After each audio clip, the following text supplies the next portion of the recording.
Let's go ahead and get something out of the way right from the start. I'm having a really hard time being sort of rational in this review. See, the thing is, the IS350, it doesn't make a whole lot of sense for like a number of reasons. Like, I can't really justify it to you in any way, especially in a world in which the Genesis G70 exists. Not to mention the BMW 3 Series, the Mercedes C-Class, the Audi A4, or the Cadillac CT4, CT5. However, I find myself like really enjoying this car, like desiring this car, and I can't even really explain it to myself, much less to you.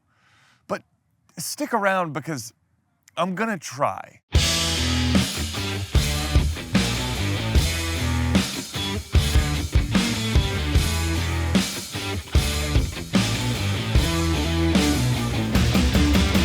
What's going on, everyone? Jax here, and today I'm with the 2021 Lexus IS 350 F Sport.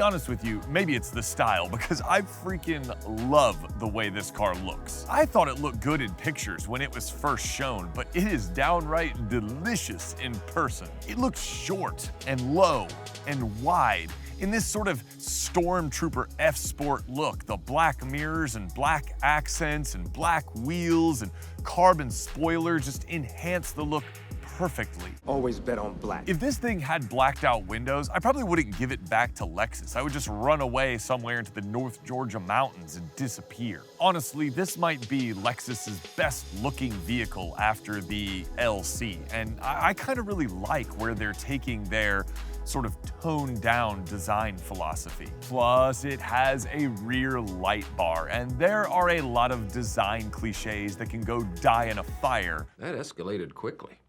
But rear light bars are not one of them. I am definitely still smitten by a good rear light bar. It's not necessarily as bold as what like Genesis is doing, but it's 100% unmistakably Japanese aggressive, and I am absolutely here for it.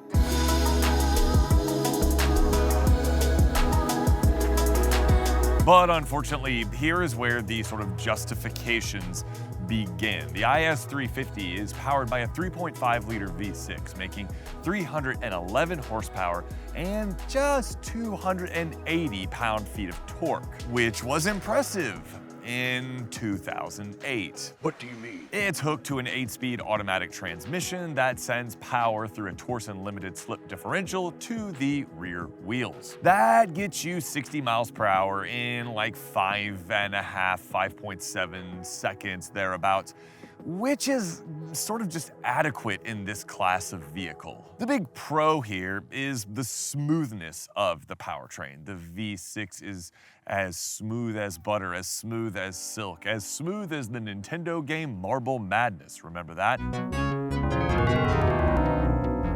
And the 8-speed automatic is equally as smooth. But the big con here is straight line performance, as in there isn't a whole lot of it. Now, I know what you're already saying. Didn't Lexus just show us the glorious naturally aspirated 472 horsepower V8 equipped IS 500? Yes, they did, but the gulf of performance between this naturally aspirated V6 and that naturally aspirated V8 feels enormous, like an actual gulf of Mexico or something. We're talking like 150 horsepower difference and 10 grand in price. Many of its competitors fall sort of squarely in the middle, and the Germans kind of straddle the IS 500 in terms of performance and price, with their sort of entry performance models being nearly as fast as the IS 500 and their ultimate performance models being even faster, which puts them all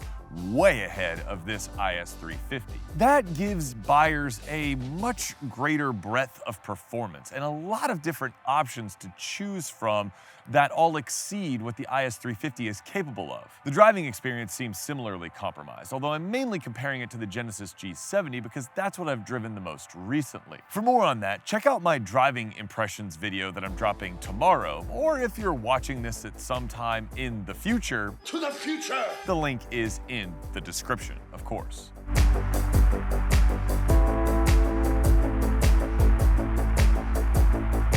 Okay, maybe I'm not doing a very good job of explaining why I like this car so much, and it's not gonna get any better for the next couple minutes because this interior, it feels dated. It's basically the exact same interior that you'd find in the Lexus RC Coupe, with the main update being the new 10.3-inch infotainment touchscreen, which adds sort of enhanced touch functionality to Lexus's trackpad infotainment system. I actually don't really mind the infotainment here in the IS 350, mainly because the cabin is a little tight for someone my size, so I can reach the touchscreen quite easily, and having the trackpad and the touch functionality really makes the interface simple and smooth and seamless. Because this is a loaded IS 350 model, you get a surround view camera, a 17-speaker Mark Levinson audio system, as well as the perfection that is the Lexus F Sport seats, which might be my favorite seats. Seriously, if you have a jacked up back like I do,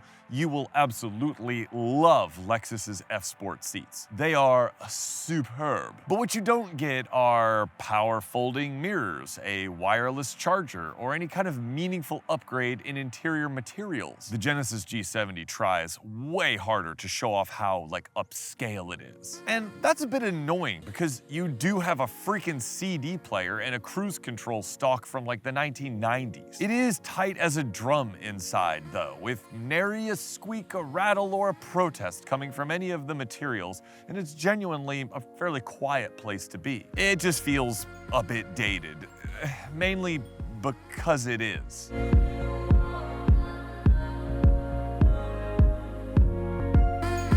So I think I'm kind of doing a terrible job convincing you that this is a worthy competitor in the sort of cutthroat sports sedan marketplace. It's underpowered, it's underdamped, and frankly, it's overpriced. As you see it here, it's over $53,000, which is a lot for a platform that dates back to 2013. The Genesis G70 I had a few weeks ago cost basically the same, made 365 horsepower from a twin-turbo V6, and was sort of far more raucous to drive right out the box. Heck, the Genesis GV70, which I just had, makes another 10 horsepower on top of that, is basically as fast as this car, and is absolutely fantastic to drive. So what gives?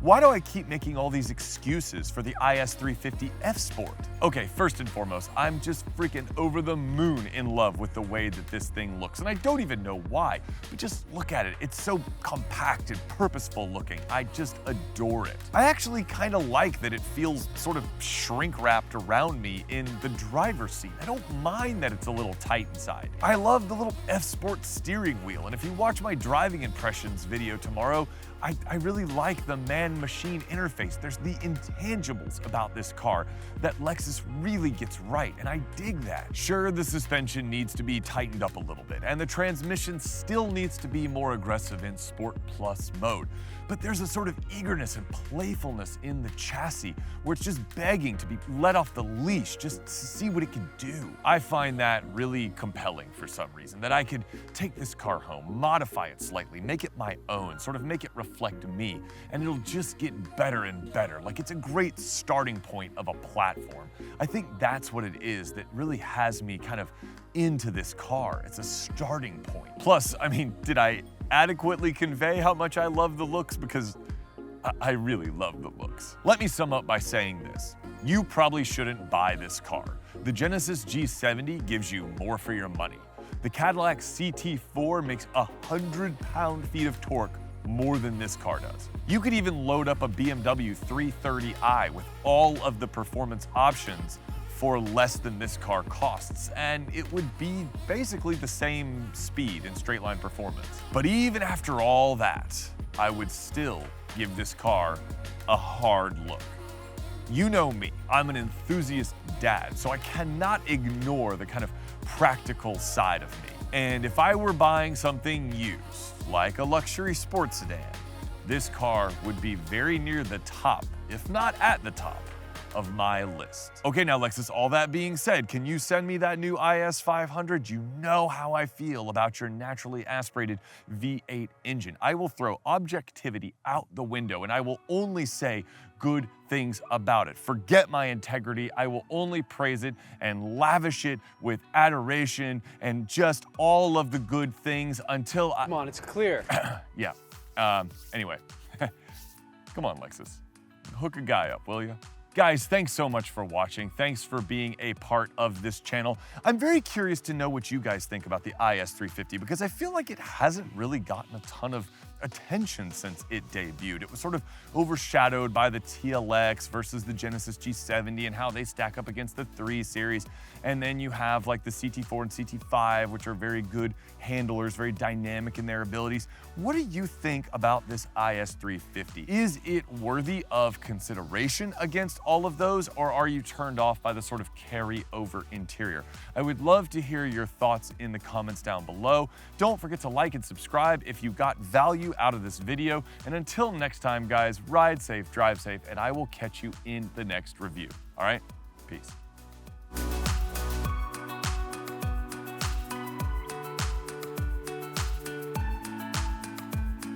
I'm also at a really intense Little League football practice. Just heard one of the coaches yell, "I'm gonna give you a legal butt whooping." And I censored that for YouTube. Nothing like some healthy youth sports in America. Editors sort of fall right in. Really? Jesus Christ.